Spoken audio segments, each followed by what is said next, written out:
How we doing? I'm Cam Heyward. I play for the Pittsburgh Steelers. I'm a resident. I'm a old school resident of Gwinnett County. Went to Mason Elementary. Went to Hull Middle School, and went to Peachtree Ridge High School where I played football and basketball. Graduated from there and went to the Ohio State University where I studied early education and went on to be drafted by the Pittsburgh Steelers. It's been a wild ride. I've been very fortunate to be a part of Gwinnett County and, you know, make sure I represent them as well, but then to represent, Ohio State and Pittsburgh as well. It's been a true calling of mine. Over the years, I've had to deal with a lot of stuff, whether it was being in high school and, dealing with the recruiting process while also dealing with my dad passing away before my senior year in high school. In college, living up to expectations, trying to exceed those expectations, setting goals for myself, and then, doing that while still being a student athlete. I think that's huge when you go to, when you go to college and you're out on your own and you have to make decisions for yourself. But navigating that and then going to the NFL and understanding it's a whole different ball game and understanding the word professionalism doesn't go unnoticed and representing not only your family well but your teammates and your city well. And I've tried to do that throughout my time of wherever I've been, and trying to understand that it's an honor to do what I get to do, and I'm very blessed. I'm in my 10th year at the Steelers, and I've enjoyed every single one of them. The amount of teammates I've got to get to know, the coaches, the fans have been great. It's been a dream come true. But it doesn't go with my loss of any any obstacles in my life. Like I said before, I played football and basketball in high school, and I always thought I was going to be a two-sport athlete. Wasn't as good as I thought I was in basketball, but I loved playing basketball. But I had offers all over the country, and my dad had passed away. So my dad had actually played sports in college and in the pros. He played he played football at Pitt in college, and then he played 11 years in the NFL for Bears, Saints, Rams, Colts, Falcons, and I think that's it. If I miss one, I'm sorry. But he's played on his fair share of teams. He had a great he had a great following, and so many people loved his infectious attitude. So living up to his legacy was always something I always strived for. But when he passed away, it kind of left me in no man's land. I thank my mom for helping me, really guide me and direct me through the college process, because it can be very tricky. My dad knew all the ins and outs, and now I had lost my edge. But with my mom, she helped me determine what kind of school was best for me. She even looked at the depth charts and where I could play, but she was more concerned with how I could be a better man, whether it was on the field or off the field, in the classroom, in the communities. And I think that was huge for me. I needed somewhere where I could have structure and guidance. And then going to the Ohio State, Coach Tressel, Jim Tressel, he did a great job of instilling that.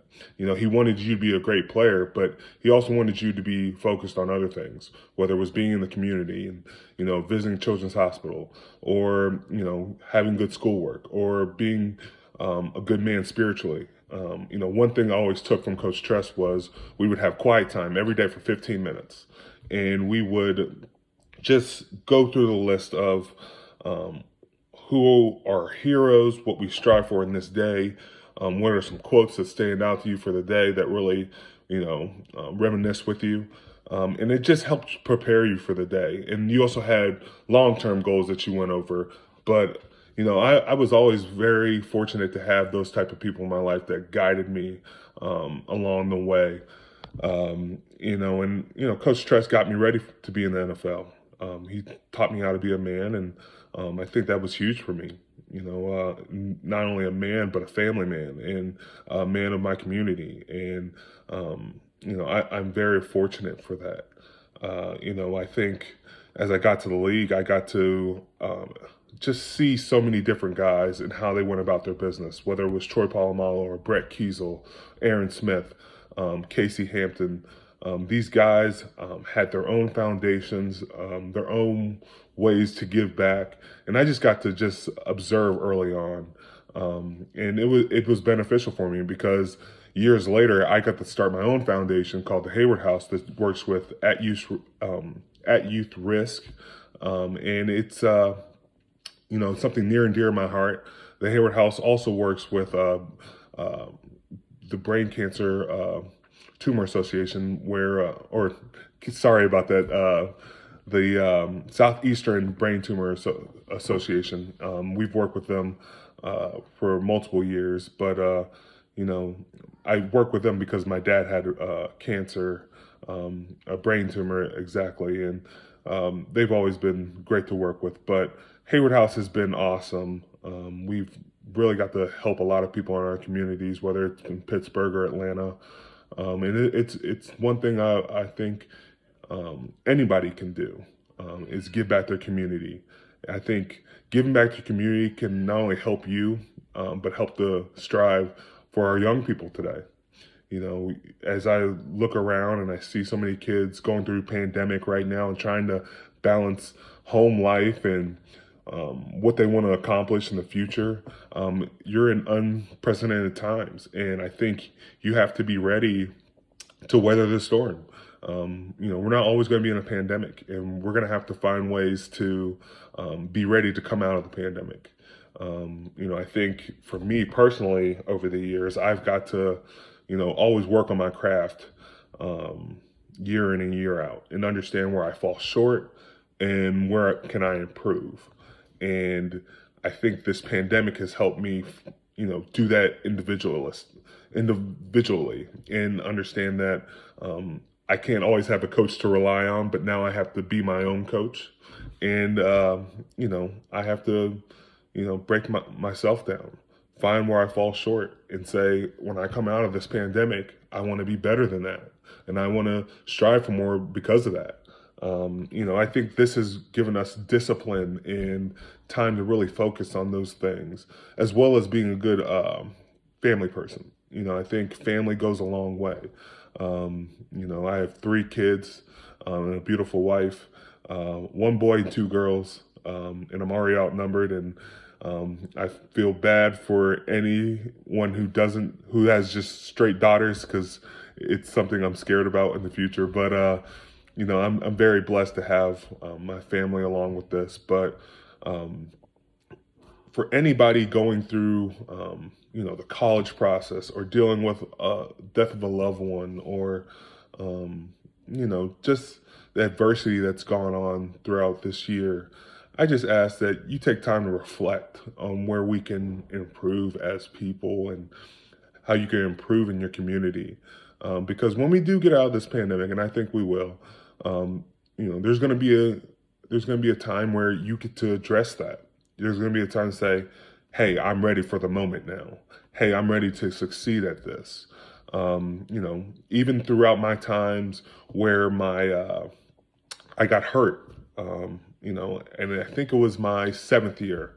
I hadn't been to the Pro Bowl. I hadn't done All Pro, but I got hurt in a game. I tore my pec completely off the bone, and it was gut-wrenching to me to know my season was ended after that game. It was the middle of the season, but I had to watch my teammates play without me, and it killed me inside. But that allowed me to refocus and understand where I fell short and how I could improve just by simply watching and understanding I could be more of this team. And after that, I went on to be a 4-time Pro Bowler, 2-time first team All Pro, 1-time second team. Those are things that can be accomplished when you just simply just take a step back and focus on what you need to focus on. I got injured again before that, where I tore my elbow in the Sugar Bowl of my senior year. And I tore it up. I played the entire game with it. Didn't know how this would affect my draft stock. But sure enough, we get to draft night, and I worked my tail off before draft night to even get to that point. My name's getting passed up by a lot of great names, and I'm thinking, am I even going to get drafted in the first round? And then, we get towards the end, and it's Pittsburgh, and I had no clue, even though I had family in Pittsburgh and still do to this day. But having that was a blessing. It taught me so much about myself, to be disciplined and just be patient. Shout out to my mom. Her big thing is patience is a virtue, and it's really hit the nail down, and hammer on the nail. And I've just been very fortunate to have those moments in my life where I've got a chance to back up and just observe and reflect on where I could be better. So I challenge you guys today to do that. Hopefully I didn't bore you too much, but I've been very blessed to be around great coaches, great people, great family that helped me get to this position, and I will continue to give back. And as you guys succeed in the future, continue to give back to the community, Gwinnett County or such, because there could be someone that's watching you today that's just he's taking a step back and seeing how you approach things. So thank you for letting me talk today. It's a pleasure, and stay safe.